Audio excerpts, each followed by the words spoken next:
Hey, by the way, full disclosure, we're about to run through everything. Just so you know, we've both seen the doc, but it's very difficult to memorize the order of everything. There may be these awkward pauses, and there'll be this moment a lot, like like that. Like, just look for that. That'll be our. Tell you what, our little code for when something's a little bit not on schedule will be. I'll do this. I'll be like.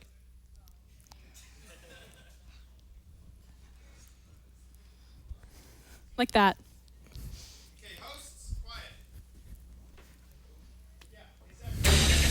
It's Sunday, November 13th, and we will now unleash our greatest weapon.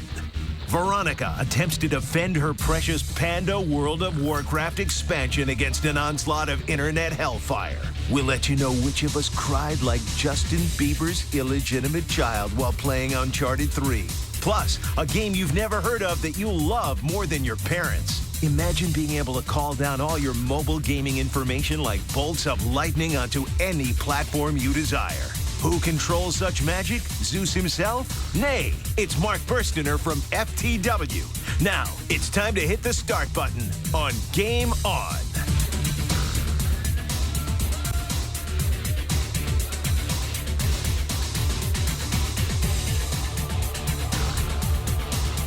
All right, folks. Look at that. Just like that. What?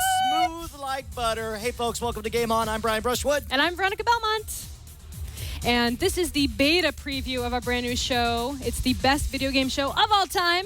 Look it up. It is fact. It is actually happening right now. It's in the book I'm writing under Best Video Game Shows Ever by Brian Brushwood. Yes, and on this week's show, we are going to take a look at Uncharted 3. It's hot, hot, hot, but is it worth all of the buzz? We'll go through all the highs and lows and let you know whether it's worth your hard-earned $60. And then we'll wait for the teleprompter because it's pandemonium. Panda bears are taking over the World of Warcraft, and some people are not so happy about it. We'll hear from both sides of this in our Flame War bar fight tonight. Absolutely. And we'll take a look at a gaming app that'll turn you into a gangland kingpin as you take over your city block by bloody block in this week's App Diction. Total Pandemonium mobile crime spree. Contact us, Brian. That's what it says on the teleprompter. And I take that to be that we should tell you guys that if you want to chime in on this show, we are at TWiT Game Show. You can hit us up at game@twit.tv. Everyone's invited to this party. We're about to jump all into it. Climb out of your troll holes. Get involved. We want to hear from you guys. We want lots of feedback. Obviously, this is our technical run through, but it's going to be up to you guys to tell us what you want to see in the ultimate show. Absolutely. And since you've been in a coma thanks to that unfortunate judo incident, we've compiled the week's news in this system update.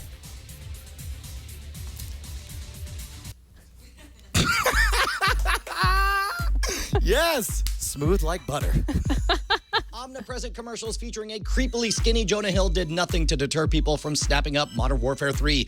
The Infinity Ward title of the dominant franchise is, according to leaks, due to shatter all COD sales records set by its predecessor Black Ops. How big? We are talking a big old fat orca-sized opening.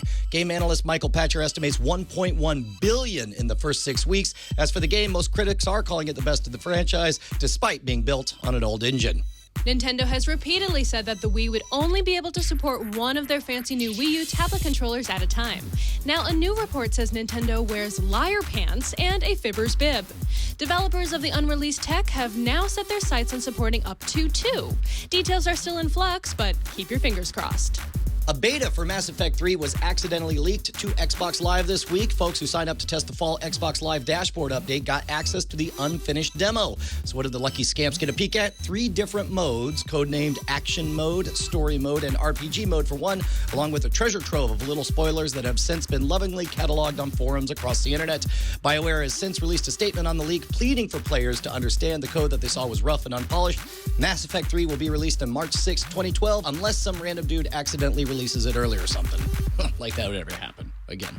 We will get an Assassin's Creed title in 2012. Ubisoft is hard at work on another full-fledged release of the franchise that will wrap up Desmond's cycle in the series.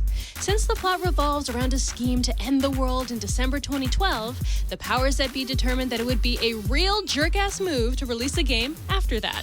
Actually, no one said the word jerk-ass, except for me, twice. World of Warcraft is losing subscribers faster than a meth addict loses forehead sweat. WoW subs dipped to 10.8 million, down from its peak of 12 million in early 2010. Blizzard CEO Mike Morhaime said the biggest losses were in Pacific countries like China. He added that the promise of new content in a controversial new expansion pack, which prominently features fighting pandas, will lure back old players to the game. In an unrelated story, Chinese people love pandas. Hackers cracked the databases of Steam this week, leaving a cornucopia of data ripe for the picking. Gabe Newell of Valve said the hacked database contained passwords, email addresses, and credit card information, amongst other things. You will be forced to change your password the next time you log into Steam forums, but not for accounts. Although, it'd probably be a good idea to do that anyway. 1, 2, 3, 4, 5. See, that's your password, isn't it? In your face. The one thing that we did not talk about was my number one favorite thing that happened this week was freaking Skyrim. Right? Yes? Skyrim! Okay, so last night I finally installed it. My brother bought it for me as a gift, and we had a little bit of trouble installing it on the Steam, but once it got up and running for like 2 hours, I swear I did nothing on the TWiT live stream but running around and set chickens on fire. I heard. Well, okay. That is fascinating, kind of. No, it was not fascinating, but it was a lot of fun, and here's what I love about the game. If the mechanics themselves are so simple and so diabolically fun to do, like literally all I did, no story, no nothing. I just ran around setting chickens on fire. As I dive into the story, I'm falling in love with it. How far into it are you? I'm 7 hours. I did 7 hours yesterday. You're level what? I think 8 or 9. Okay. At this point. I had a moment of panic, though, on the 10th because I heard about the hacking thing, and so I jumped right into Steam to try to change my password, and it sent me the email. Wait, you don't have the same password on Steam that you do for your other stuff, though. Right, never mind. No, I don't, actually. I generate all my passwords in one password. So they're like 12 characters long with like multiple characters, whatever. Anyway, beside the point. And so I went to change it, and they sent me my security question in French. And I was like, oh, that's not going to be good. Something's wrong here. How do you solve that? Did you go to Google Translate? I went to Google Translate. Okay. I answered it, and it still was like, nope, that's not your answer. I'm like, do you have to actually, answer yes, in it French? is. I don't know. I was like, all right. So I figured it out. It didn't log me out of my client, so I was able to install Skyrim. And so yesterday, I had to finish my NaNoWriMo first. Oh, that's right. You're doing the novel writing thing, of course, for November, right? Yeah, and so I did that, and then I went to Skyrim, and I played nonstop. And it's fun, although it really has a much more Fallout 3 feeling than Oblivion. Which is totally fine with me because, sense. Again, Oblivion was great for what it was at the time, but I felt like the pacing and the compartmentalized way, all the, the crafting elements of Fallout 3, all of those are present here in Skyrim. Right now, I'm in that overwhelmed phase where as I encounter things, for example, the crafting or the improvement of weapons, every time it sort of shuts me down, I'm like, wow, that's a whole nother aspect of the game I didn't even think of. And in fact, part of me is feeling kind of guilty because just because I happen to run into a guy from the Empire, he's sort of pushing me on this Empire thing. I didn't chase down the guys from the Rebellion yet. Like, what side are you rocking right now? I haven't picked a side yet. Really? But you're doing something. You already killed a dragon and everything. I killed a dragon, so what side? I'm anti-dragon. That's pretty much my side yet. You're dragonist. I haven't had to make a decision yet. But have you gone like way further down the main quest line yet? From what I understand, I'm doing a lot of side quests. Because I noticed the very first moment, the original mission statement is it says follow either this person or that person, and I don't know Did I miss that? See, this is the thing. Someone? You just picked a side and you didn't even know it. See, I guess I'm anti-dragon. I didn't even know it, so I'm against the rebellion. I don't care what kind of human you are, as long as you ain't a dragon, you're okay with Belmonts. But then I got to absorb its essence and be all badass and everything, so that was kind of cool. Best thing about Skyrim so far. Oh, man. I love that I have like a really wickedly big inventory so I can finally collect all the food and crap that's laying around in the world and feel like it has a purpose. Okay. Like now I can be a cook, or I can be an alchemist and I can do all this stuff. Now you're playing on PC, right? I am. Okay, and I feel like that skews both of us because I'm a big fan. I really like the whole left hand, right hand with the two different mouse buttons. Did you have to go in and actually switch it so that it was, so my left mouse button now does sword, my right mouse button does flames or whatever spell I put to it. Well, I mean, obviously configured it to my taste, but and in fact, Dan Stapleton over at PC Gamer Magazine was complaining about the exact same thing. Personally, it doesn't feel weird for me because the left mouse click is my dominant mouse click and my right hand is my dominant hand. So I think dominant hand, not so dominant hand. I'm left-handed, but I mouse click on the left side. So that's what I mouse click on the right side and use the left mouse button as my dominant mouse button too. Yep. So I just mapped it the way I want it to be. But anyway, awesome game so far. I am absolutely loving it. I just want to play like all day, basically, at this point. But unfortunately, you had to stop to do our first episode of Game On. I'm feeling that the physics engine is kind of is a little bit wonky. But we should do a whole segment on this at some point. I know you. And allow me to guess and say that you're suggesting the golfing that the giants do with the bodies of. Yes, all of a sudden you're spinning and cartwheeling in space, and you're like, what's happening? Oh my God, it's Fallout 3 all over again. All right, well, talking about game-ruining aspects, we're going to find out what are the 5 most overpowered game-ruiningest weapons in history. You're a worthless, cheap goon. It's the 5 most overpowered game-ruining weapons in history. Number 5, Cougar Magnum and GoldenEye. Lesser man might gravitate towards the Golden PPK in this Nintendo 64 classic, but a real creeptard knows that the Cougar Magnum is the pinnacle of corner cutting.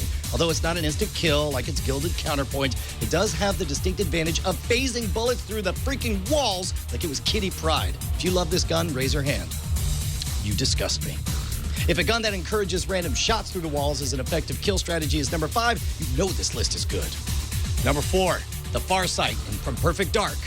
What do you get the cheap gun that can already shoot through walls? I don't know. How about X-ray vision? This way you can stow yourself away like Anne Frank and fire this railgun with merciless efficiency at anyone with the audacity to play the game with your mook ass. If you use this, you're worse than the guys who use the last gun. Seriously, look at yourself in the mirror and spit. It also has a secondary mode that automatically finds targets to shoot at, in case things were getting too difficult. Number the 3rd, Nuke. A nuke that you hold in your hand. Like a small dog. You can either shoot your massively overpowered weapon in a straight line or launch it in a guided mode that puts you at the controls and lets you joyride around like you're one of those playful buggers and batteries not included until you impact with your friend's unsuspecting skull. Instant death. Anytime a righteous fellow murked a jerk-ass standing around like a dummy in guided mode hunting for someone to kill with the Redeemer, an angel got his wings. Number 2, the blue shell from Mario Kart. When fired, the blue shell will travel from the player firing all the way through the pack of racers, knocking off anyone it touches until it nails the current race leader. You know who loves the blue shell? Losers. Freeloading losers who can't stand a skilled winner taking what belongs to them. It's a communist shell. You hear that? The blue shell is secretly a red, redistributing glory to the lowest common denominator. It undermines everything that makes this country great by perverting our meritocracy. Death to the blue shell, I say. USA! USA! And finally, number 1, you saw this one coming, the BFG 9000 from Doom. You want to know what makes this the most cheap BS overpowered slice of nonsense cake ever served? It's a one-shot kill gun that doesn't even bother with the pretense of bullets. No, it shoots plasma fire. Now, I know you're thinking, a ball of fire doesn't seem like it should instantly kill everything in the freaking room. So that's why they made it green. It's mysterious plasma fire. This infuriating concept is the glittering crown that lies on the head of thine king of cheap realms' pointy head. Hear ye, I proclaim the BFG can GTFO. Play with a real weapon. Yeah, speaking of which, what do you think, Veronica? You got any pet peeves, any hated weapons that totally ruined the game for you? 2 things. Really? Yeah. Anne Frank reference? Really? Look, Anne I Frank credit reference? our No, fabulous it's fine. writers. No, I'm just saying. Also, you said jerk-ass. Well, So that brings that is number 4. the jerk-ass count to well, now it's 4 because you said it. I would say I would add to that list, what is it, the Fat Man from Fallout? Oh, you don't that's like another. the That's another. I didn't say I didn't like it. Okay, it's just like another nuke shooter. Yeah, number 1, it is a nuke, but I don't feel like it's a game imbalancer. I don't know. I'm not gonna say it's a game ruiner, but it shows up just rare enough that I don't mind it. It's special when it happens. What about the noob tube? The what? The noob tube. What is Modern the noob Warfare. tube? The noob tube. Oh yeah. Oh, yeah, come yeah. on, No, you're chat right. You're room, right. You're noob right. tube, You're right. am I No, they right? all know it. Yeah. Yeah. I'm just saying the noob tube is awesome. In if you're a noob. Yes, absolutely. Which apparently you are, because you don't know what the noob tube is. Look, you do not want to open up the angry vault of hatred I have for the Modern Warfare franchise after they screwed it up with Modern Warfare 2, but don't get me started on it. I would also add mages to that list. Wait, mages? All mages. Wait, mages no, in hold World on. of Warcraft. No. Mages, you are overpowered. OP. Mages. I'm just saying. I'm just throwing that out there. May 4 says, "Hey man, mages rock." Mages, So, mages. in your Tom's face. a merit. That's why Tom Merritt's a mage. You said Tom's a merit, which he is. We can't verify that Tom has is a merit. a merit. Well, let us know if you think we have screwed the pooch on this list. Let us have it. You know where to go. We have some contact information. game@twit.tv. That's where you want to let us know what kind of weapons you think are way overpowered. That's right. Way too overpowered. So, moving on, Gottlieb's Yiddish American Dictionary defines verklempt as a paralyzing wave of emotion, often resulting in tears. At 3 distinct points in the game of Uncharted 3, I became verklempt while playing. Yep, That's actually a real thing that happened. And unlike Gottlieb's Yiddish American Dictionary, which is fake and I made up for this intro. So, in case you're wondering, where did I choke up?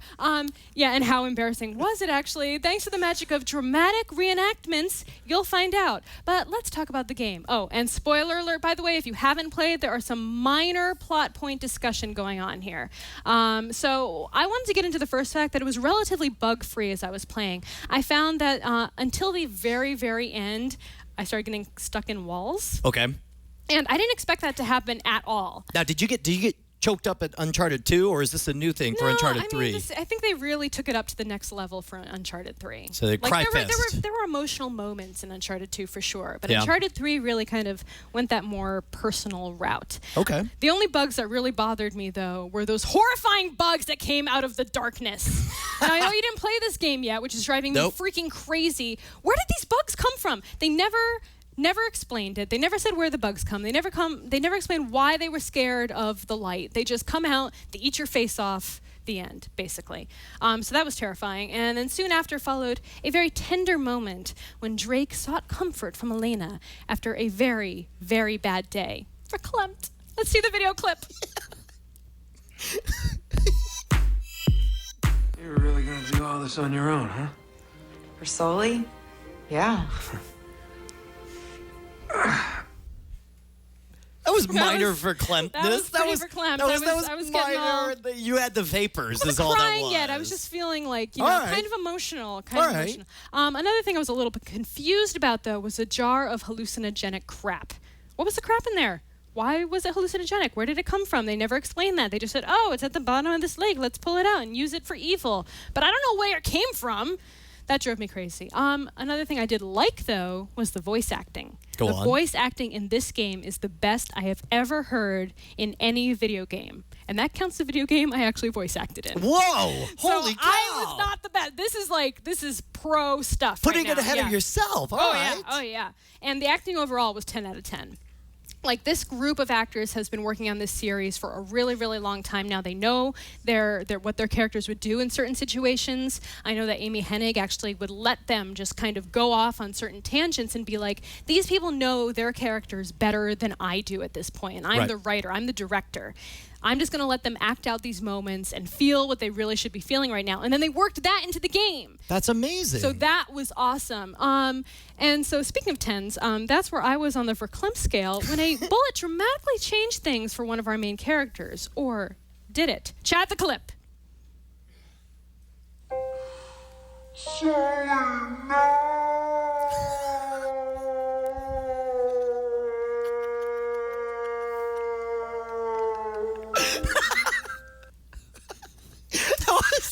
I'm actually getting emotional watching that. Like, I'm getting emotional watching you watch it.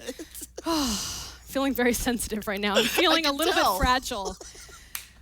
So, all right, like I said, minor spoilers. But yes, at some point you know that Veronica Belmont very slowly shouts, no! Not unlike Darth Vader. Yes, not unlike the new Blu-ray release. Of course, there were other things that kind of bugged me out about the game a little bit. There were some forced perspective issues, like for example, when you're running away from things, like when towers are falling camera on top of placements you, driving you nuts. Camera placements, like making me look. I understand it because it was very, very cinematic, right? And so they want you to see this huge plot piece that they built for you that you should experience and really see every little bit of it, right? But that was kind of annoying when you're running away from a burning building and you can't quite figure out where you're going to jump because the camera is looking at you, not in front of you. Now, when you say that there's a problem, we're not talking about all the way back to the Tomb Raider days where it was unplayable. We're talking about minor issues, or did it get pretty bad at times? There were situations where I had to take things over like maybe 3 or 4 times. Okay. Where I died that many times because I couldn't figure out where exactly I was supposed to run to. Right. So that was kind of annoying. I mean, I appreciate the effort put into the cinematic moments, but I'm trying to play your game. So that's one of the weird things about video games in general, because you have a primary actor who doesn't know any of his lines, doesn't know the plot in advance, just sort of has to feel it out as they go along. Right. So I think in general, it sounds like the franchise does a really good job of balancing it, but I guess they missed the mark slightly on this one. A little bit. Like, I'm not going to hold it against them because they were just, it's bound to happen every so often. Sure. And by the way, can we talk for a second about how good this plot is? I mean, it is like the best action movie I have ever seen, but you are living in that moment. You get to play it. It's phenomenal. And you're just seeing these moments. You're like, holy crap, this is what? I got yelled at so many times for actually out loud going like, what? What? Are you kidding me right now? That's gotta be awesome. It comes down to like, what's on fire? Nothing, but this was a very revolutionary moment in gaming that you just missed. They took it to the next level. And okay, so this is major plot spoilery. There we go. Spoiler Major, alert, I've awesome. warned you. Radioactive. Here we go. Why is no one talking about the marriage? We should all be talking about the... Wait, they're married, right? This is very odd for me because I don't know. Elena's got the ring. I know. I'm chat room. Let's talk about the marriage. She's got the Apparently they're ring. married. They all talk like, oh, I've got the ring, blah, blah, blah. So they're married, I guess. I'm confused. I don't know what's happening. But they don't say it? They kind of like allude to it. I don't know if I missed something Uncharted 2 that like maybe I didn't go past a certain like cutscene. I don't know. Whatever. But the final scene was so beautiful. I couldn't help myself. I exploded in a mess of reclumbness. Okay, now here's the thing. Did you full on cry? Because that's like the golden egg everyone's going after. They want to have you care so Brian? much about the characters. Did you cry? Dial V for verklempt. Okay, but that's like on the edge of it. Chad, the scene.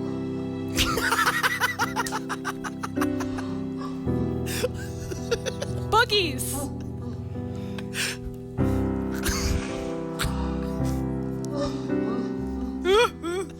You have the troll voice as well. I sound like a Tauren crying. That's what I sound. I am not a cute crier. I'll put that out there right now. I wear my emotion right on my face. Fair enough. So do you think that this is the kind of game that's going to get your emotions going when you finally sit down and freaking play it because you have to play it because it's amazing? Probably not, because playing this game would mean that I would have to stop playing Orcs Must Die. Let me tell you, dude. Come on. Oh, dude, come on. Have you Really? played Orcs Must Die This is yet? what you are not playing Uncharted 3 for? Okay, hold on. Now, look, I'm not going to sell Orcs Must Die on its fabulous plot or the fact that I got verklempt or that I cried because, so many doors. I almost called them dorks. This is not Drake I'm looking at right now. I would like to see a variation of this game called Dorks Must Die. Dorks Must where Die. you kill a bunch of nerds inside of an office. Look, here's the thing. Orcs Must Die is freaking awesome. It's a tower defense game that you play like a first-person shooter. You can decide to get hands-on. You can ramp up the power. This is not at all the B-roll of Orcs Must Die. Clearly, That's Drake. See, I wanted to see him, and he came back. He missed me. You have Because the we're ability. in love. You've got spells. You've got different weapons. I don't care about your on stupid there. game. Drake came back to me, Brian.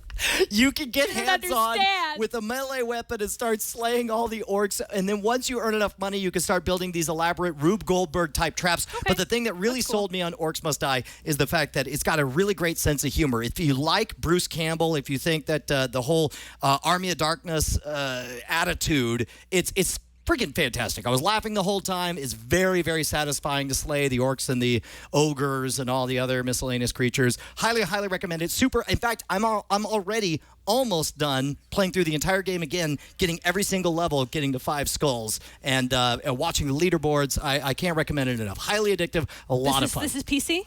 This is PC. You can get it on Steam. I think it's only $14.99. Oh, that's not too bad. No. I love these little bite-sized games that you can play and just kind of have a really great time with, not spend too much money on, Right. and then move on to the next Well, thing. and that's one of the things we've talked about that's great about Steam is the fact that you got a lot of these independent publishers who are able to create these smaller games that are a lot cheaper but highly, highly addictive. I felt the same way about Defense Grid: The Awakening back in the day. Yeah. I need to play more small games on Steam. I Absolutely. have a feeling. Like, I've got Magica, I've got, what's that Dino one? Dinos Must Die or something like that. Wait. Did you just rip off Orcs Must Die? Did you make up a No, game? I'm Is sorry, that a real I game? What's the Dino game, chat room? I need to know. What's the Dino game? Dino D-Day. D-Day. That's you. the one. Thank you Dino very much, D-Day. Chad. Yeah. Yeah. Well, and of course, they also do the Humble Bundle. They do a really good job of promoting independent publishers. Yes. Very excited about Steam as a platform. And you realize Steam as a platform outnumbers all of the different consoles. Steam is the number Really? one gaming platform out And there. people say that PC gaming is dead. It's not. They are full of poop. Jerk asses. That's what I have to say about that. That's 5. So, what's next? I don't know. Stick around. We're just getting warmed up. Veronica is going to find out how to play your saved games virtually from anywhere. Plus, what the hell are pandas doing in World of Warcraft? Sounds like the makings of a good flame war. And we'll feed your gaming app addiction with a download that'll let you run a criminal empire from your cell phone. Let's talk about virtual game saves, WoW panda bashing, and gangstas. By the way, TWiT is kicking off a weekly LAN party tonight. It's happening right after the show. We're going to be playing Team Fortress 2. We want you guys to join us. Best part about this is if you guys disagree with anything we say, you can blow us up, which is a special benefit that we offer to you. And, of course, we want to give a huge thanks to Doghouse Systems for providing 4 kick-ass gaming PCs to get our LAN party rolling. Why Doghouse? Because they are scientifically committed to providing reality-bending benchmarks. So do yourself a favor. Buy from a company that cares more about hardcore results than marketing hype. When you're ready to level up, use code GAMEON at checkout, and they will double your memory for free. I'm pretty sure they don't mean on the computer. I think they mean you will actually remember twice as much after using the code. Just click on the banner ad on our TWiT homepage to learn more about the Double Your Memory promotion. Now let's toss it over to Miss Veronica. By the way, check out Doghouse website, doghousesystems.com. Thank you. Well, in case you didn't know, your game data is being held hostage, and luckily for you, Mark Bersener is here to give us a solution with his new product called For the Win. Hey, Mark, how's it going? I'm okay. Can you guys hear me all right? We didn't even test these levels. They were just like, I better go get some pancakes first, and we didn't even test the levels. Can you see me right now? I'm petting you. So tell us about For the Win. What's it all about? Well, it's FTW. It's just the letters. And what we're actually doing is we're working on getting your saves away from the consoles and into the cloud so that you can start on one device, start on another, and be exactly where you left off without having to lose any data whatsoever. And so how many different devices does it work on? So we're starting on iOS and Android first. Those are the ones that present the biggest need right now because at the end of the day, you really can still yank a hard drive out of an Xbox and go to your friend's house, but that's not the most elegant solution. So we're starting with iOS and Android, and then we're going to move over to the Mac and PC and then start to tackle the really big guys. But we are already starting with those big ones. The rest of 2011 is going to be really fun for us. Nice. You're having a little bit of mic issues, so try not to gesticulate too enthusiastically. What am I supposed to do when you're petting me? I'm sorry. I'm sorry. You're so nice. No, I'm just going to stay still then. Just hold completely still. Thank you. This is a beta episode. Things happen. How are developers going to integrate FTW into their existing platforms? So we actually have built out, this is one of the reasons that we've taken so much time to do this right. Right now, when we hand off our kit to a developer on iOS and on Android, it takes very little time for them to get started. Imagine they've never seen the documentation before in their life. They can be up and running in less than an hour. It's crazy fast. Nice. And what are some of the games or developers that you're currently working with?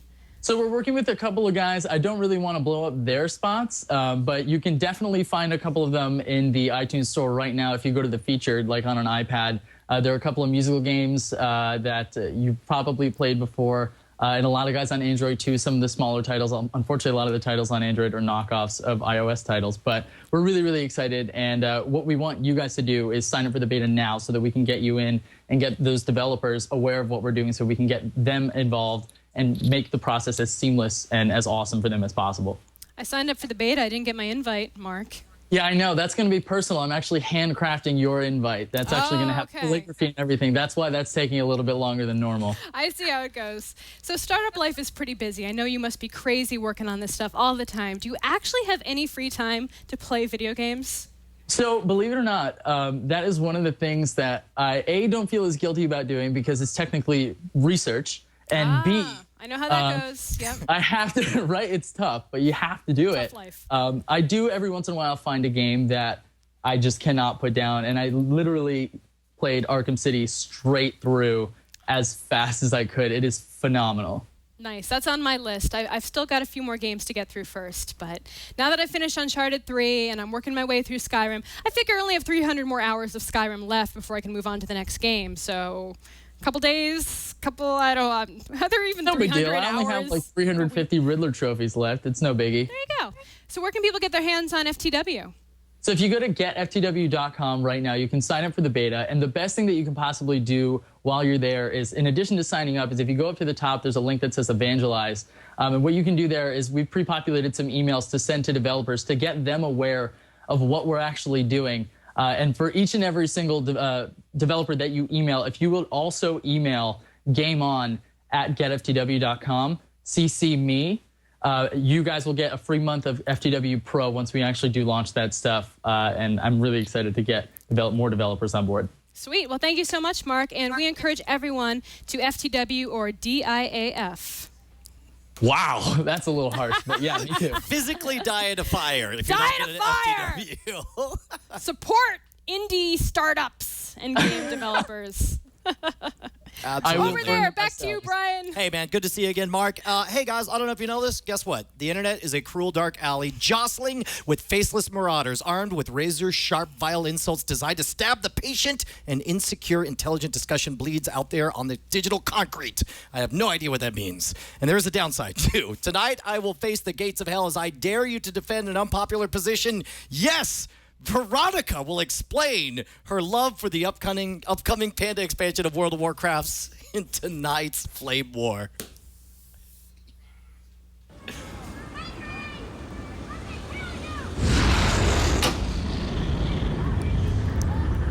Ooh. All right. I like that intro. We're pretty awesome. That was me reading the first half of your copy and figuring that out and deciding to change genders to you. That's what happened live. All right, well, at BlizzCon this year, it was announced that the Mist of Pandaria would settle in as the next WoW expansion pack. It will introduce a new continent, a new monk class, and, most controversially, a peaceful, playable race of pandas. Are they really peaceful? Oh, they're relatively peaceful. They are relatively peaceful. Yes, it's true. Pandas are going to be joining World of Warcraft. Fearing that WoW was turning into a DreamWorks cartoon, for example, people predictably freaked out like Hitler was invited to Thanksgiving. Brian has scoured the internet for panda hate, and I will defend the expansion. Yeah, of course, we ask everyone at our Reddit, that's twitgameon.reddit.com, to send in 15-second examples of what they feel about the pandas, and this is what we got. Let's see it. We don't actually have any, so we're just going to talk about why pandas... imagine that we tossed, and then there's this is the moment you guys at home would be like, don't those pandas, they ruined my World of Warcraft. I hate pandas. My grandfather hated pandas, and my father hated pandas, and I hate to be an April pandas Fool's too. Day joke, and now the pandas are really in the game, and this is stupid. This is God's America. I ain't gonna go to no Azeroth with a bunch of panda faces with Stupid the black and white all over. pandas, communists, and whatnot. I hate them pandas. And then somebody else would be like, well, man, pandas are cool. We're all one. So I was actually going to ask the chat room what they thought about the Pandarans and about I'll tell you what, let's do a little flash mob type thing. We'll ask you guys, we're going to say pandas up or pandas down. We have a poll. We have a real actual poll. Oh, do we really? On poll.cm. So if you go to poll.cm/902. We can actually see the results real time as you guys come in. Assuming we don't crash it, which usually we tend to do when it comes to the poll.cm. If you like pandas, if you hate pandas, if you think that pandas are going to ruin World of Warcraft, and maybe that's why they're already losing subscribers all over the Asian continent. I will say this. I'm going to say this is the right move for World of Warcraft to do, because obviously this is a move to keep people engaged in the world when they're about to be facing the smackdown from Star Wars The Old Republic, right? So I suspect it's the kind of thing, it's like when you started high school and every year, the first day of school, the teacher could either be a hard ass or be a softie. Yeah. Once a teacher started as a softie, she could never command respect for the rest of the year. But if they started as a hard ass, they could always kind of back off and get a little soft and playful later in the year. Okay. Likewise, World of Warcraft has always been a hardcore fantasy universe that and with a little, it's gotten progressively a little bit silly over the years. Yeah, and if you're going to add hardcore. Well, I mean hardcore in that it's that same Tolkien type universe. And I'm going to say that that it's okay to get a little bit silly with this world. Now, if they were to do something this silly on Star Wars The Old Republic from the outset, I would be super pissed. But I think this is a good way to sillify the World of Warcraft and keep people engaged in it. I don't know if it really needed to be sillified, per se. I mean, you're not, we have goblins and gnomes that are pretty silly already. Are you pro-panda or not? I'm pro-panda, but not for those reasons. You sound like an anti-panda. No, I'm not anti-pandist. You sound like a pandist. I am not an anti-pandist. I'm not. Is it just pandist? Pandist, yes. Pandist if you are anti-pandist, yeah, this is like, yeah. All right, so the things with the pandas are that they exist in the Warcraft world already. There were Pandaren characters in Warcraft 3. Right. They were an April Fool's Day joke like last year or something, or the year before. And maybe that's the problem, is once they introduce them in a joke, then it's hard to make them a serious class. But it's crazy to me because the reaction at BlizzCon, which I attended and did a bunch of interviews at, was really positive for the Pandarans. Right. It seems like everyone who wasn't there, everyone who saw it online, everyone who didn't see the first-hand gameplay or get to experience it there or feel like the vibe of excitement that people were having at BlizzCon, they don't really get it. Maybe they need to actually see it in action before they make that decision. And that's so fair I enough. played the pandas. I played a monk. I got to explore the starting area a little bit. I didn't get to play any of the higher end content, but I really thought that they were cool. They've got a lot of really neat moves, a lot of really great animations, and I think that it will be a promising expansion. But I do agree with you that they are scared poopless Over of Star Wars: The Old Republic, yeah. They are scared poopless. I mean, let me tell you, dude, when you've got all of the Empire steamrolling towards you, you're like, we got a panda. Stay around, kids. Look at guys, it's a cute kind of panda. We got a petting zoo coming up. But It's the gonna pandas be a are lot not of fun. They are not all fun and games. Like they kick some ass. Sure, of course they do. I Like- saw that movie. Yeah. With Jack Black. It is not. But how is it? That's the problem, right? I know, That's the stigma I know. they're They dealing really with. do Is a look like Kung DreamWorks Fu cartoon, Panda. right? I know. So I forgot to ask the chat room because apparently our poll went down. Yeah, well, I told you we would crash we it. crashed the poll, so we'll have to find a more we'll have a more robust robust poll system. Apparently, going the forward. mighty armies of the TwitGameon crushed them. I'm getting some LOL Application pandas. error is the Aw, result. We break Good things. news. That's Good what news. we do over here. That's how Twit rolls. We break things. We send the chat realm into the internet space, and then suddenly nothing works. Exactly. I'm sorry. Talking about the joy of destroying things, you know, the joy comes in small packages. It does. Like phones and tiny bombs that spies hide in phones to kill people. And that is what we discuss in today's App Diction. No. There's not supposed to be audio. There's no.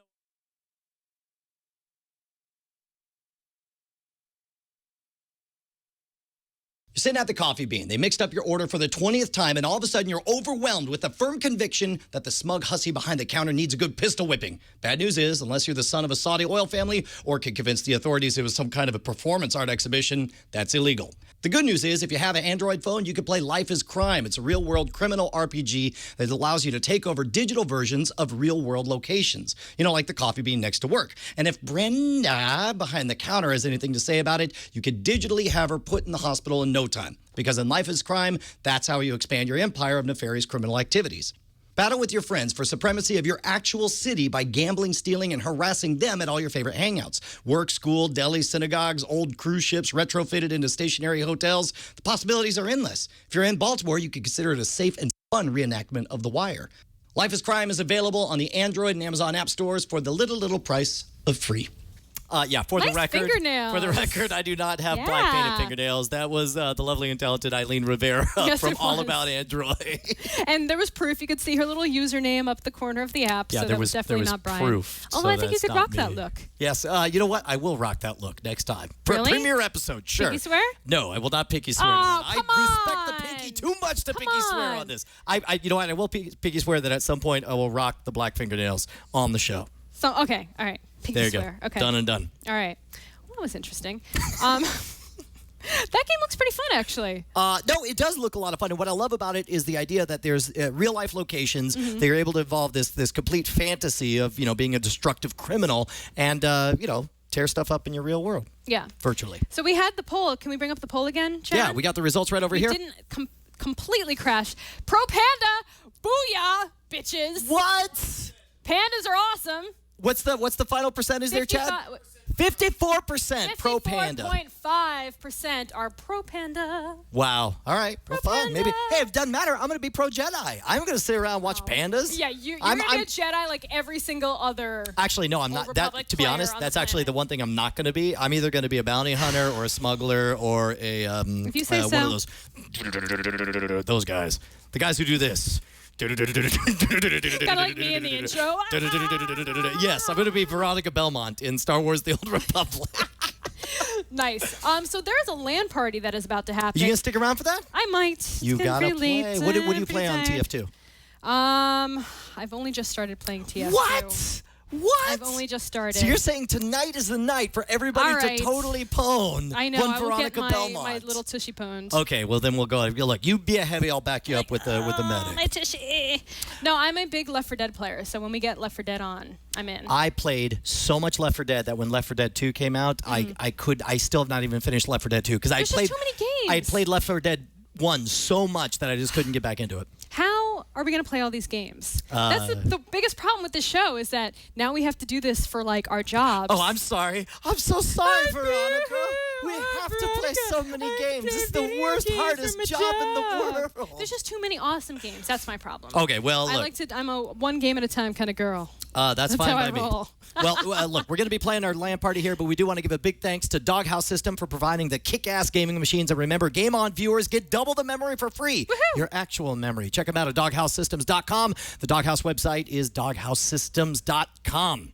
Thank you guys so much for watching our beta episode. We're sorry if it wasn't exactly as smooth as you're used to, but Perfectly it's gonna be smooth. awesome, I don't know right? what you guys are talking about. Everything 100%. Nothing went wrong. And thanks to Mark Bersener for joining us as well over on the Skype and our magic sphere of happiness over there. And be sure to check us out on January 15th for the official first episode of Game On. We'll see you guys next time. Hey, do us a favor. Why don't you tweet out all the fine folks at TWiT? Let them know how much you enjoyed the show. That our show was Diamond Club awesome. forever. Woo! Yay! Tweet the party people out there. Yes, the this is the buckets! bucket thing. No! You put the bucket on the head. You put the kettle on the head. Wait for Wait it. for it. Wait for Wait it. for it. Bucket's gonna happen. You're gonna steal some stuff. Steal everything. Go quickly, quickly. Grab the wine. Grab the bread. Yoink, Grab yoink, the booze. Get the booze. Get the booze. yoink, yoink. Yeah. Ooh, the kettle. No. Don't Oh, steal wait, it's that falling one. off. Don't steal anything or you'll And get then busted. Steal something. Wait for it. Oh, busted! You are busted! We'll see you next time, January 15th. Thanks so much, Bye, guys.